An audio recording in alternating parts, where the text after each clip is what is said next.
هیڅ کله به تاسو د چا سره روان انګلیش ونه وایي، هیڅ کله به تاسو د انګلیش ویلو دغه ارمان پوره نه شي تر کومې پورې چې تاسو د دغه درې غلطیانو نه ځان ساتلی نه وي، تر کومې پورې چې تاسو دغه 3 میسټیکس د ځان نه ایستلی نه وي. ګرانو ګدونکو که چېرته دغه درې غلطیانې تاسو د ځان نه لرې کړې نو بیا زه تاسو ته په چیلنج سره وایم، بیا زه تاسو ته ګارنټي در کوم چې انشاءالله په 2 میاشتو کې دننه به تاسو داسې انګلیش وایئ داسې انګلیش وایئ لکه څنګه چې انګریزان انګلیش وایي. Yes, hello, are you there? Who is this? I'm what? خو ګرانو ګدونکو که چېرته دغه 3 میسټیکس یعنی دغه درې غلطیانې د ځان نه لرې نه کړې نو بیا کلونه خو څه کې چې تر مرګه پورې به ستاسو د انګلیش ویلو دغه ارمان پوره نه شي. Have you ever asked yourself what you are going to do when you grow up? یعنی تر مرګه پورې به تاسو هم انګلیش ونه وایئ. یقینا چې ډېرې وړې وړې غلطیانې دي خو که چېرته تاسو د ځان نه ویستې نو بس د هغې په مدد سره به تاسو روان انګلیش ووایئ.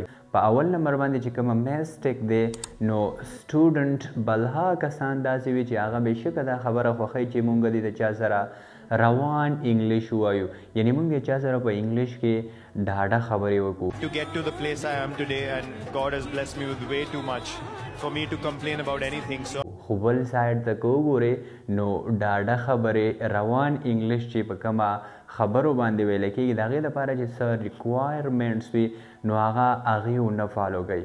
نو ګرانو کتونکو په اول نمبر کې چېرته تاسو غواړئ چې تاسو روان انګلیش ووایئ نو بیا بل طرف ته تاسو له کم از کم پکار دی چې تاسو د ورځې د 1 غنټې نه واخله تر 2-3 غنټو پورې تاسو سټډي وکئ د انګلیش زده کړه وکئ نو د دغې نه پس به بیا تاسو په ګارنټۍ سره روان انګلیش وایئ. که چېرته تاسو دغه کورس د دغه 2 میاشتو کورس تر اوس نه شروع کول غواړئ نو بس په کمنټ سیکشن کې یو کامنټ وکئ چې I started یعنی ما هم سټارټ واخیسته ما هم شروع واخیسته او انشاءالله بیا 2 میاشتې پس به یو ځل بیا تاسو دې ویډیو ته راځئ او کمنټ به کوئ چې now I can speak English fluently اوس بېشکه زه روان انګلیش ویلی شم. په دویم نمبر چې کومه سټوډنټس میسټیک کوي خلک چې کومه غلطي کوي نو بېشکه چلو هغې په موبایل باندې په لیپټاپ باندې د 1 غنټې نه واخله تر 2 غنټو پورې تر 3 غنټو پورې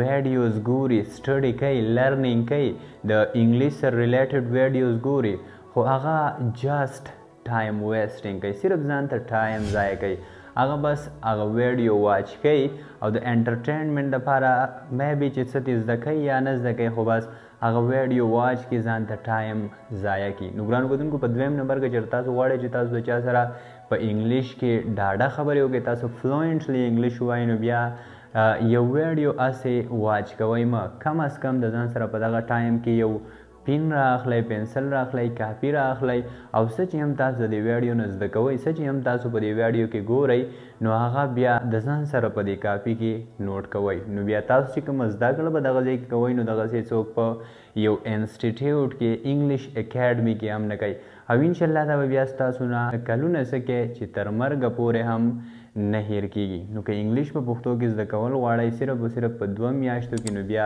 کله چې تاسو د انګلیش سره ریلیټډ ویډیو ګورئ نو هغه خامخا د ځان سره په یو کاپي کې نوټ کوئ.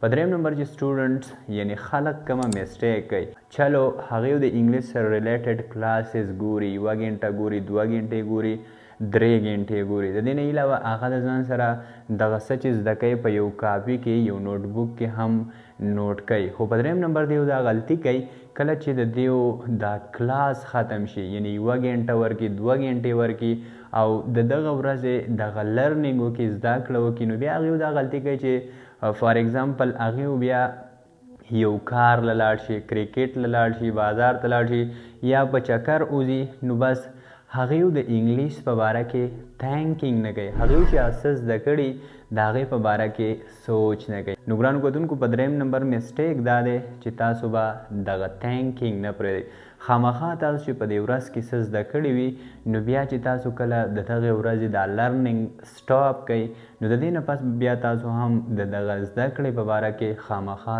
سوچ کوئ فکر به کوئ او د ځان سره به نوي جملې هم د دغه ټاپک مطابق هم د دغه ورځې مطابق جوړوئ یعنی په انګلیش کې به که په هر حال کې وي نو تاسو به د ځان سره سوچ کوئ چې څه کار هم کوئ هغه د ځان سره په انګلیش کې سوچ کوئ ما اوس دا کار وکړو اوس مې دا کار وکړو اوس به زه دا کار کوم نو انشاءالله کله چې دغه درې غلطیانې د ځان نه وباسئ دغه درې کارونه په ځان کې راولئ نو په 2 میاشتو کې دننه به تاسو داسې انګلیش وایئ لکه د انګریزانو ګرانو کتونکو اوس وخت ضایع کول نه غواړو راځئ چې په ننني کلاس کې یعنی په نننۍ ویډیو کې څه داسې اهم زده کړو څه داسې کروشل زده کړو چې هغه ستاسو د انګلیش ویلو لپاره ډېر زیات اسینشل دي ډېر زیات اهم دي او هغه دی گیټ د گیټ اصل کې 8 یوزز دي اته استعمال دي یعنی اته وربز داسې دي چې هغه گیټ ریجیکټ کړي دي اوس ګرانو کتونکو راځئ چې 1 by 1 په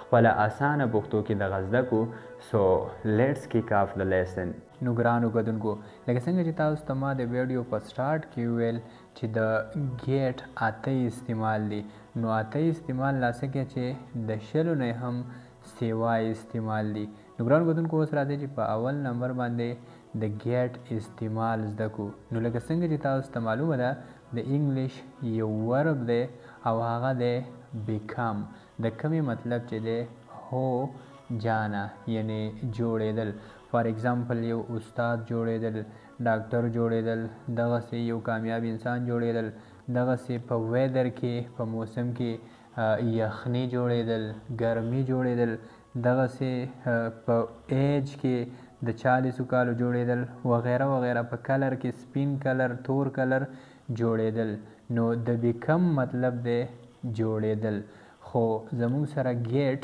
یو داسې ورب دی چې هغه بیکم ریجیکټ کړی دی بیکم هم صحیح دی که تاسو بیکم استعمال کوئ نو هم ټیک ده خو که چېرته د بیکم په ځای باندې تاسو گیټ استعمال کوئ نو تاسو ته آلریډي پته ده چې گیټ د ایډوانس انګلیش ورب دی بیکم ډېر زیات اولډ دی بیکم څوک نه یوز کوي که چېرته تاسو د بیکم په ځای باندې گیټ استعمال کوئ نو ستاسو انګلیش په ډېر یونیک ډېر مزیدار او ذایقه دار ولګېږي خو ګرانو کتونکو آیا تاسو ته پته شته چې د گیټ سیکنډ فارم تھرډ فارم او دغسې 4 فارم کومه دي نو په یاد ساتئ د گیټ سیکنډ فارم دی ګاټ او تھرډ فارم یې هم دی ګاټ څلورم فارم یعنی ING فارم یې دی ګیټینګ خو ګرانو کتونکو اوس په اول نمبر باندې گیټ مونږه په کوم ځای کې استعمالو نو when there is changes from one condition to another condition there we use get وای کله چې په یو څیز کې بدلون راشي د خپل حالات نه بل حالات ته یعنی کله چې یو څیز بدلیږي د خپل حالات نه بل حالات ته نو په دغه ځای کې په اول نمبر باندې بیا مونږه گیټ استعمالو یعنی اولنی یوز د گیټ همدغه دی اوس ګرانو کتونکو تقریبا چې تاسو پوه نه شوئ چې څه څیزونه بدلیږي او څنګه بدلیږي دغلته به مونږ گیټ استعمالو نو لکه څنګه چې تاسو ته پته ده په ویدرز کې موسمونو کې چینجز راځي کله ګرمي وي کله یخني وي او دغسې نور چینجز پکې راځي په دویم نمبر په ټایم کې چینجز راځي په ورځو کې چینجز راځي کله ورځې لنډې وي کله اوږدې وي دغسې په شپو کې چینجز راځي کله شپې وړې وي کله شپې غټې وي په کلرز کې چینجز راځي کله د انسان ویښته تور وي بیا سپین شي دغسې د انسان ګیره توره وي بیا سپینه شي نو په دې کې چې کله چینجز راځي نو د دغې دپاره مونږه گیټ استعمالو یقینا چې ډېر اهم ټاپک دی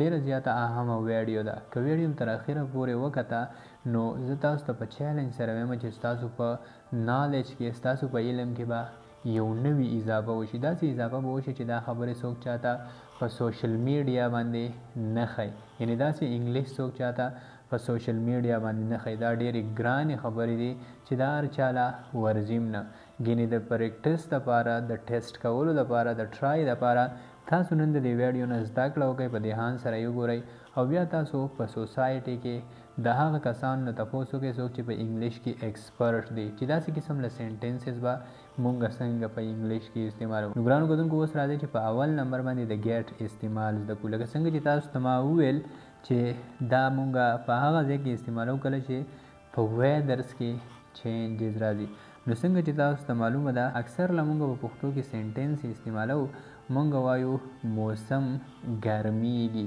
یعنی موسم ګرمېدو طرف ته روان دی. لکه څنګه چې نن سبا موسم ورځ تر ورځه ګرمیږي، نو دغسې مونږ وایو موسم ګرمیږي.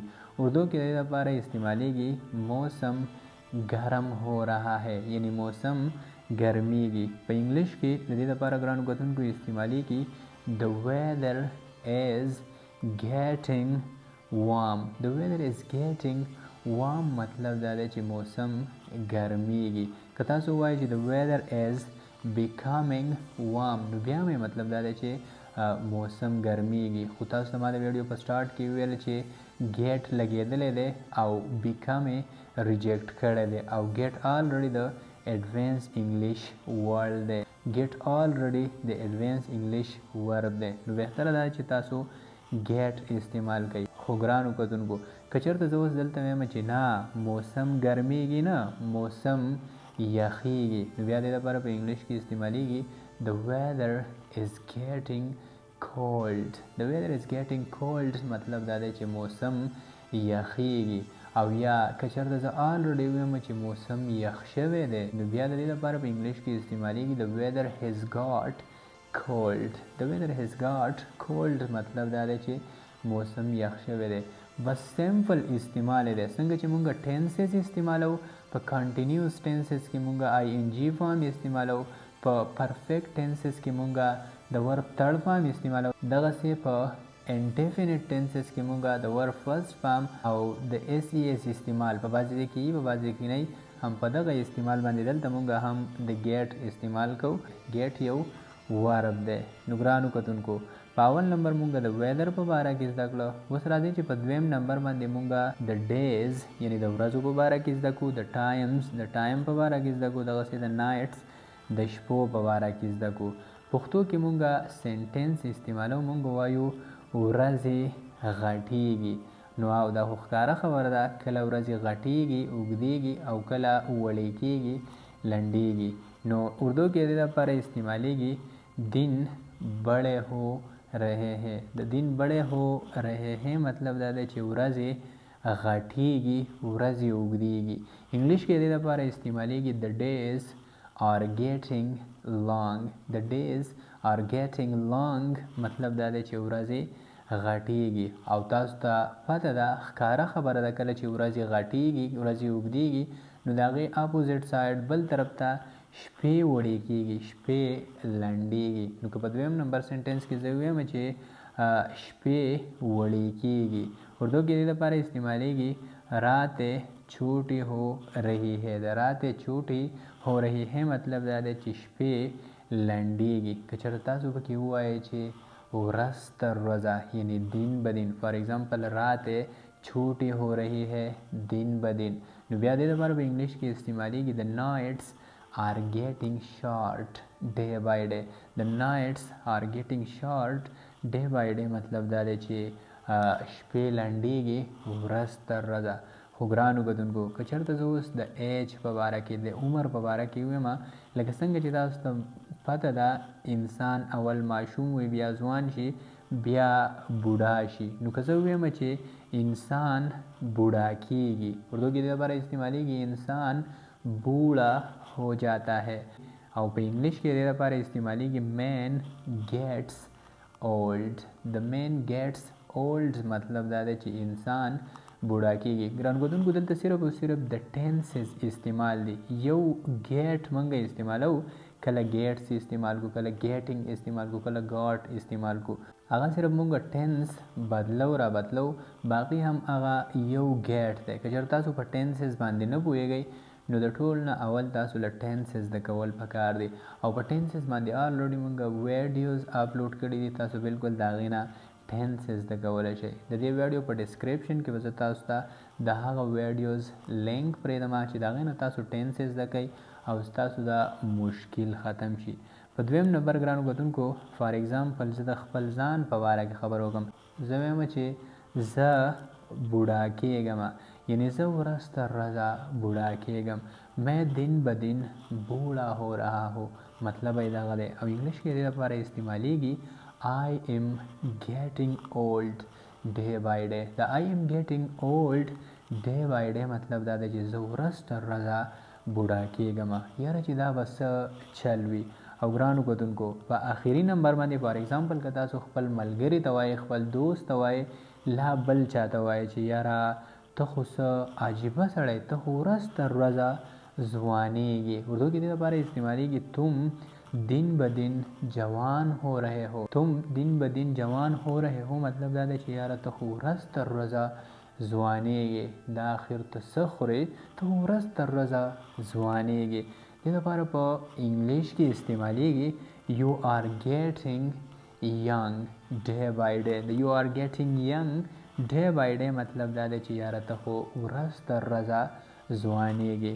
او ګرانو کتونکو اوس راځئ چې په څلورم نمبر باندې د ګیټ بل استعمال زده کړو.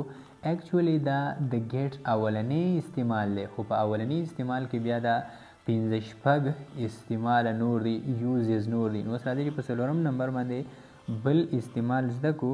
لکه څنګه چې تاسو ته معلومه ده کولډ ویلی کېږي یخ ته او وام ویلی کېږي ګرم ته. فار ایگزامپل تاسو چاته چای واچوئ په کپ کې او یا تاسو ته څوک چای واچوي او تاسو بیا هغه ته وایئ چې چای وڅښه چای یخیږي یعنی چای ٹھنڈی हो रही है. چای ٹھنڈی हो रही है مطلب دا دی چې چای یخیږي. هله شابه چای وڅښه چای یخیږي. دې لپاره په انګلیش کې استعمالیږي tea is getting cold. the tea is getting cold مطلب دا دی چې چای یخیږي. اوس د ټي په ځای باندې تاسو هر څه استعمالولی شئ. فار ایگزامپل اوبه دي او تاسو چاته وایئ چې اوبه درنه یخې شوې هله شابه اودس وکړه. نو بلکل تاسو ویلی شئ واټر از ګیټینګ کولډ یعنی اوبه یخې شوې ډو ابلوشن اودس وکړه.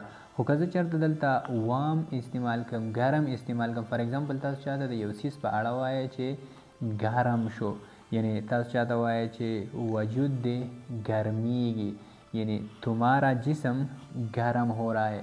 ستا وجود ګرمیږي ګرمېدو طرف ته روان دی شروع دی. نو دې لپاره په اردو کې استعمالیږي تمہارا جسم گرم हो रहा है. انګلیش کې د دې لپاره استعمالیږي your body is getting warm. your body is getting warm مطلب دا دی چې وجود دې یخیږي. ګرانو کتونکو زه امید لرم چې تاسو به په دې باندې پوه شوي یئ. خو دا یو خبره په یاد ساتئ ډیره زیاته امپورټنټ اسینشل او کروشل خبره ده. صرف او صرف دا یو څو اگزامپلز چې موږ ورکړه نو دا ویډیو د یو څو اگزامپلز پورې لیمیټډ نه ده چې بس تاسو به دا رټه کوئ او د ویډیو نه چې څه زده کړه دا رټه مو ولګوله نو بس په دې باندې کار وشو. په دې سټرکچر په دې طریقه باندې تاسو هر قسم سنټنس انګلیش ته ټرانسلیټ کولی شئ لکه څنګه چې مونږ دا سنټنسز انګلیش ته ټرانسلیټ کړه. انتهایی آسان کار دی خو که چېرته تاسو خپل دماغ لږ استعمال کوئ ستاسو دماغ 1% کار کوي نو بلکل تاسو نور سنټنسز انګلیش ته ټرانسلیټ کولی شئ. او ګرانو کتونکو لکه څنګه چې تاسو ته ما ویلي چې کله چې په کلرز کې چینجز راځي نو د هغې لپاره بیا مونږ هم ګیټ استعمالو. خو د دې زده کولو نه مخکې یعنی په کلرز کې چې کومه چینجز راځي د هغې زده کولو نه مخکې که چېرته تاسو تر اوسه پورې هم دا ویډیو ګورئ نو بیا د دې مطلب دا دی چې تاسو د انګلیش سره بې انتها شوق لرئ او انشاءالله زه چیلنج سره دا خبره کوم چې ستاسو دا شوق به ډېر زیات زر پوره شي. نو که چېرته تاسو انګلیش په پښتو کې زده کول غواړئ هغه هم صرف او صرف په 2 میاشتو کې نه په 6 میاشتو کې نه په 8 میاشتو کې صرف او صرف په 2 میاشتو کې نو بیا په دې زمونږ د یوټیوب چینل سبسکرایب کړئ. او که چېرته تاسو تر دې ځای پورې د ویډیو نه څه زده کړه کړئ نو بس ویډیو له ورسره افکورس یو لایک ورکړئ. په یو لایک ورکولو باندې ستاسو هیڅ هم نه کېږي. که چېرته پیسې درنه تلې نو بیا ما تاسو ته نه ویل چې ویډیو له ورسره یو لایک ورکړئ او په کمنټ سیکشن کې د خپل خوږ کامنټ اظهار وکړئ. که چېرته تاسو موږ له څه مشوره راکول غواړئ تاسو په یو ځای کې کنفیوز یئ نو بلکل موږ به ستاسو په کمنټ عمل کوو ستاسو د کمنټ مطابق به زموږ ویډیو وي. نو بس ګرانو کتونکو اوس راځئ چې دغه آخري ارمان هم ستاسو پوره شي او موږ په کلرز کې هم چینجز زده کړو. فار ایگزامپل په کلر کې چینجز دا دی تاسو یو چاته وایئ چې ستا ویښته سپین شوي دي، یعنی په تور کلر کې چینجز راغلی دي، سپین شوي دي. فار ایگزامپل ستاسو یو آشنا کس وي، دوست وي، لا بل څوک یو ستاسو آشنا وي، هغه دوبۍ ته تللی وي، سعودي ته تللی وي، یو اس اے ته تللی وي، وغیره وغیره بهر کنټري ته تللی وي، او هغه کله راشي نو تاسو ورته وایئ چې او نو ستا ویښته خو سپین شوي دي یاره. دې دپاره په اردو کې استعمالیږي تمہارے بال سفید ہو چکی ہیں، مطلب دا دی چې ستا ویښته سپین شوي دي.